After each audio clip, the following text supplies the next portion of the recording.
Morning दोस्तों, आप लोगों का स्वागत है आपका यूट्यूब चैनल ग्रेस क्लासेस में। आज हम लोग देखने वाले हैं कक्षा 10th का, जो कि आपका स्टेट 1 मैथ का है ना, जो कि मॉडल क्वेश्चन पेपर दिया गया है, जो कि एग्जाम की दृष्टि से दोस्तों आपका very very must important question दिया गया है। तो आप लोग इसको फटाफट याद कर लीजिए, है ना, पढ़ लीजिए, क्योंकि आपका जो एग्जाम में आने वाले प्रश्न है यहाँ से ही पूछे जाएंगे। ठीक है, तो आप लोग हमारे चैनल पर नए हैं तो चैनल को लाइक कीजिए, चैनल को सब्सक्राइब कीजिए और अपने दोस्तों के पास शेयर जरूर कीजिए। ठीक है, तो चलिए क्वेश्चन की ओर बढ़ते हैं। क्वेश्चन क्या बोला है, पी एक्स बराबर एक्स टू माइनस 27 के शून्यक है। तो जो इसका शून्यक हो जाएगा दोस्तों, यह हो जाएगा प्लस माइनस 3 रूट 3 हो जाएगा। बी नंबर करेक्ट आंसर हो जाएगा। अगला देखते हैं क्या बोला है, यदि किसी बहुपद का ग्राफीय एक्स अक्ष को 3 बिंदुओं पर प्रतिच्छेद करता है तो इसमें कितना शून्यक होगा।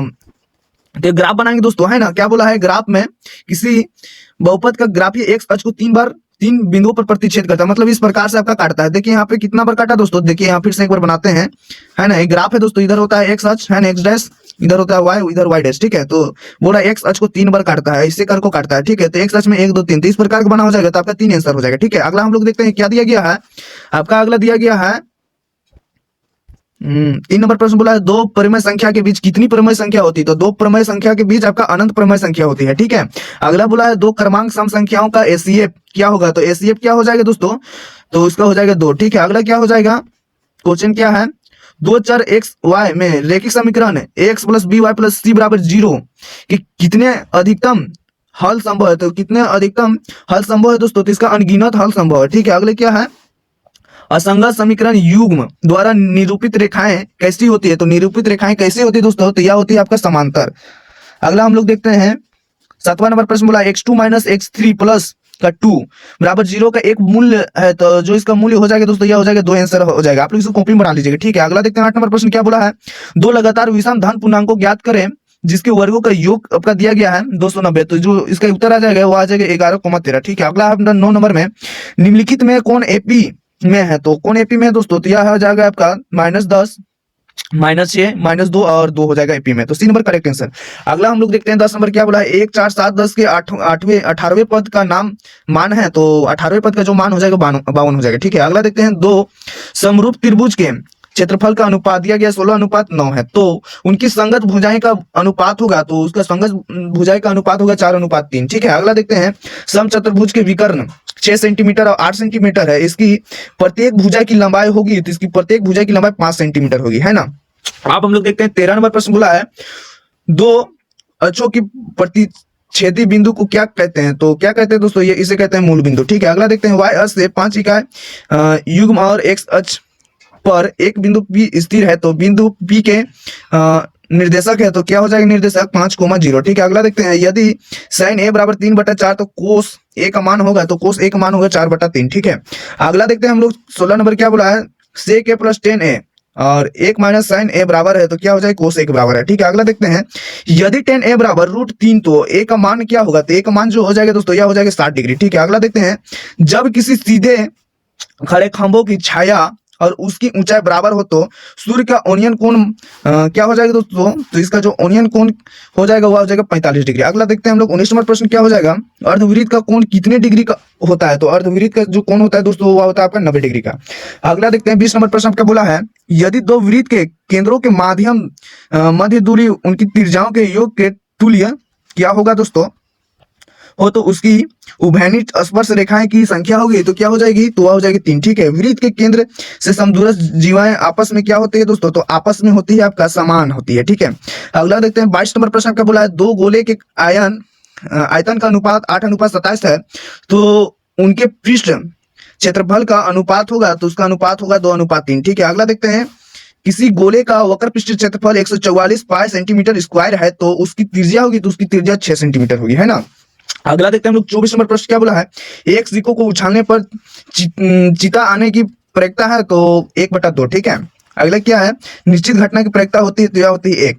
एक पासे को उछाला जाता है तो सम संख्या आने की प्रवृत्ति, तो 1/2। ठीक है, अगला क्या है, यदि x + 2 और 3x और 4 + 1 समांतर श्रेणी में हो तो x का मान क्या होगा, तो x का मान हो जाएगा 3। ठीक है, अगला देखते हैं हम लोग 28 नंबर क्या बोला है, यदि 6 8 9 x तथा 13 का माध्यम 10 हो तो x का मान क्या होगा, तो x का मान हो जाएगा आपका 14। ठीक है, अगला देखते हैं क्या दिया गया 29 नंबर, 2 6 4 5 0 2 1 3 2 का बहुलक है, तो इसका बहुलक हो जाएगा 2। ठीक है, अगला देखते हैं 8 7 12 15 10 9 11 की मध्यका होगी, तो यह हो जाएगा आपका 10। ठीक है, अब हम लोग देखते हैं 31 नंबर प्रश्न क्या बोला है, बोला है कि संख्या 6 और 20 के अभाज्य गुणनखंड विधि से एचसीएफ और एलसीएम ज्ञात कीजिए। तो हम लोग 6 और 20 का यहाँ पे अभाज्य गुणनखंड करेंगे तो आपका आ जाएगा 6 का अभाज्य गुणनखंड 2 गुना 3 आ जाएगा, ठीक है।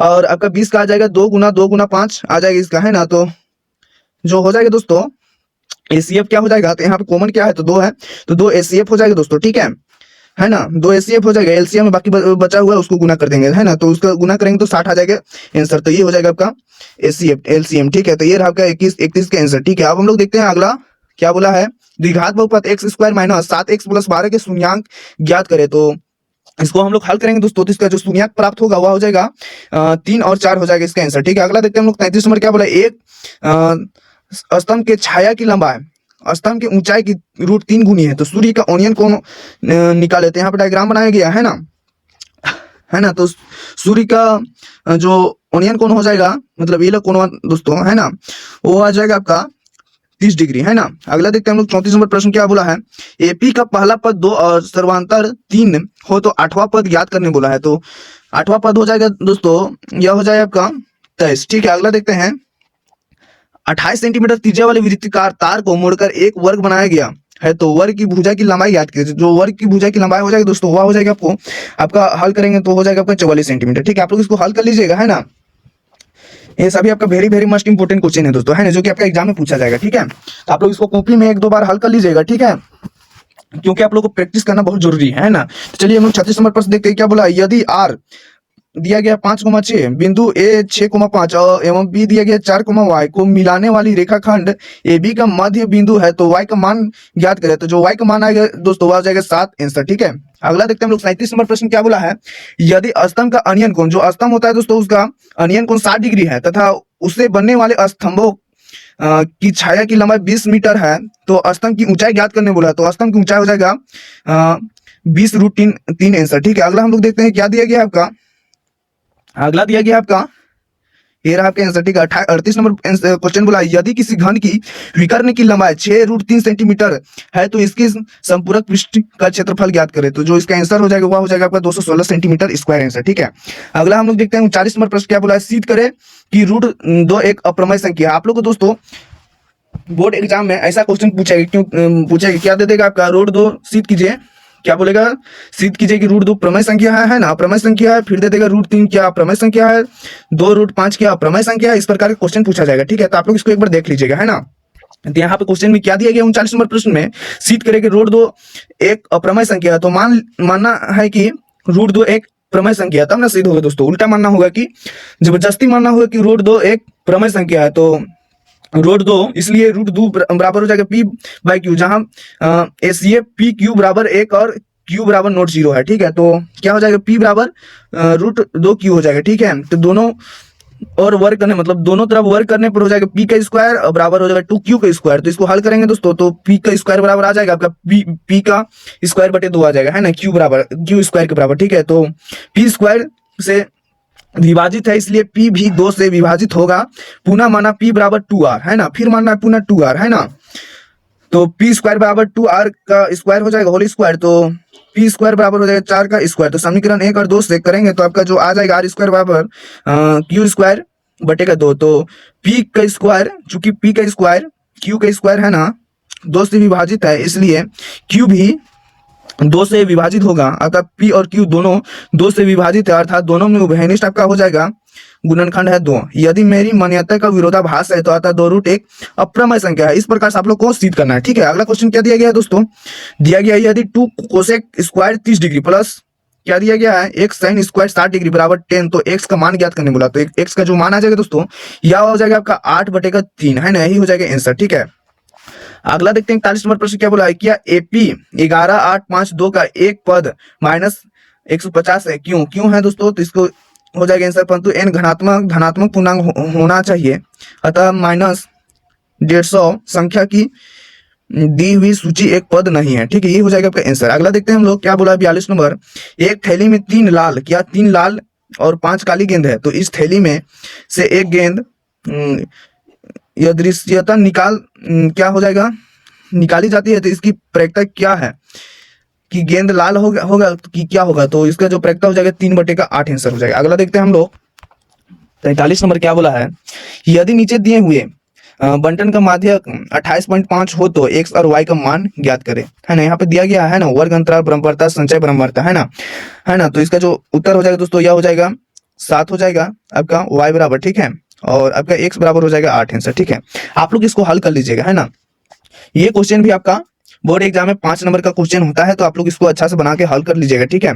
अगला देखते हैं हम लोग, भूमि के एक बिंदु से, बोला है भूमि के एक बिंदु से जो मीनार के पाद बिंदु से 30 मीटर की दूरी पर है, मीनार के शिखर का ओनियन कोण 30 डिग्री है, तो मीनार की ऊंचाई ज्ञात करें। तो इसका मीनार की ऊंचाई हो जाएगी दोस्तों 10√3 मीटर, ठीक है। अगला देखते हैं हम 45 नंबर क्या बोला, भुजा 7 सेंटीमीटर वाले एक घनाकार बुलों के ऊपर एक अर्धगोला रखा हुआ है, तो अर्धगोले के अधिकतम व्यास क्या हो सकता है, इस प्रकार बने ठोस का पृष्ठीय क्षेत्रफल ज्ञात करने बोला, है ना। तो पृष्ठीय क्षेत्रफल हो जाएगा 332.5 सेंटीमीटर, है ना। इसका डायरेक्ट आंसर बता रहे हैं दोस्तों, आप लोग इसको हल कर लीजिए कॉपी, क्योंकि यहाँ पे क्या हो जाएगा, घन की भुजा 7 सेंटीमीटर, अर्धगोले का अधिकतम व्यास 7 सेंटीमीटर आंसर हो जाएगा, ठीक है। तो ठोस का पृष्ठीय क्षेत्रफल क्या होता है, 6a का square minus pi r square plus 2 pi r बराबर 6a का स्क्वायर प्लस आर स्क्वायर। तो इस फॉर्मूला हम लोग सेट करेंगे तो आंसर आपका आ जाएगा कितना, 332.5 सेंटीमीटर आ जाएगा आंसर, है ना। अगला हम लोग देखते हैं 46 नंबर प्रश्न क्या बोला आपका, यदि किसी 1,2 4, y और x, 6 और 3,5 इसी क्रम में लेने पर क्या बोला है, एक समांतर चतुर्भुज के शीर्ष हो तो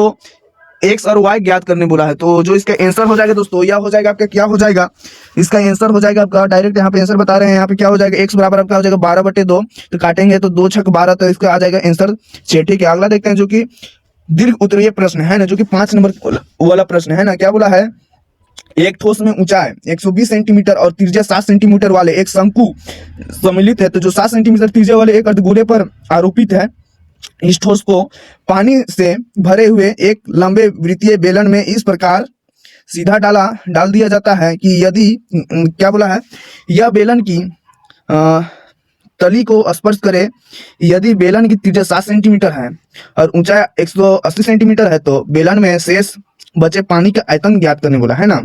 जो कि आपका आ जाएगा आंसर, आ जाएगा आपका 1.131 मीटर क्यूब हो जाएगा इसका आंसर, ठीक है। अगला देखते हैं जो 48 नंबर का क्वेश्चन है दोस्तों, इसको देख लीजिएगा, ठीक है ना। जो कि इसका आंसर दिया आ जाएगा आपका 3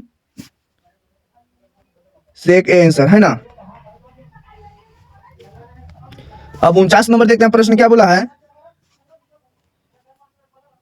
सिद्ध करे कि किसी बाह्य बिंदु से किसी वृत्त पर खींची गई स्पर्श रेखाओं के बीच का कोण स्पर्श बिंदु को मिलाने वाले रेखाखंड द्वारा केंद्र पर क्या लिखा गया है, अंतरिक्ष कोण का संपूरक होता है, तो क्या हो जाएगा, इसका आंसर 180 डिग्री, ठीक है। अगला देखते हैं 50 नंबर प्रश्न क्या बोला है दोस्तों, बोला है कि सर्व समीका सेक स्क्वायर थीटा बराबर 1 प्लस टेन स्क्वायर थीटा का प्रयोग करके सिद्ध करे कि sine theta minus cos theta plus 1 का साइन थीटा प्लस का कोस थीटा माइनस 1 बराबर हो जाएगा 1 का sine theta sec theta minus tan theta, है ना। तो इसको हम लोग सिद्ध करेंगे दोस्तों, तो आपका जो आ जाएगा, यह आ जाएगा 1 sec theta minus tan theta का बराबर आ जाएगा, है ना। तो यह प्रूव्ड हो जाएगा, तो आप लोग इसको देख लीजिएगा, है ना। अगला जो कि 51 नंबर प्रश्न है दोस्तों, यहाँ पे क्या बोला था, एक चतुर्भुज ABCD के विकर्ण, तो आप लोग इसका विकर्ण देख लीजिएगा, परस्पर बिंदु O पर इस प्रकार प्रतिच्छेद करती है कि AO बटे BO बराबर CO बटे DO है। सिद्ध करने की ABCD एक समलंब है। तो ये आपका वेरी मस्ट इंपोर्टेंट क्वेश्चन है दोस्तों, आप लोग इसको जरूर कॉपी में एक बार बना लीजिएगा, प्रैक्टिस कर लीजिएगा, क्योंकि आपका ये क्वेश्चन आपका 5 नंबर में जरूर पूछा जाएगा इस बार, ठीक है। अगला हम लोग देखते हैं क्या बोला, निम्न आंकड़ों का बहुलक ज्ञात करें। आप लोग का एक क्वेश्चन और देगा दोस्तों, जो कि आपको 5 नंबर या क्वेश्चन में पूछेगा, बोलेगा इस प्रकार से आपका दिया रहेगा, ठीक है, बोलेगा कि बहुलक ज्ञात कीजिए, है ना। अगली बार आपका आया था मान, इस बार आपका पूछाएगा बहुलक, ठीक है। तो ये था आप लोग का 52 वेरी मस्ट इंपोर्टेंट क्वेश्चन दोस्तों, है ना, जो कि आपका एग्जाम की दृष्टि से वेरी मस्ट इंपोर्टेंट क्वेश्चन है। तो आप लोग इसको एक बार कॉपी में प्रैक्टिस कर लीजिएगा, ठीक है। फिर मिलेंगे इससे बेहतरीन टॉपिक के साथ। जय हिंद, जय भारत।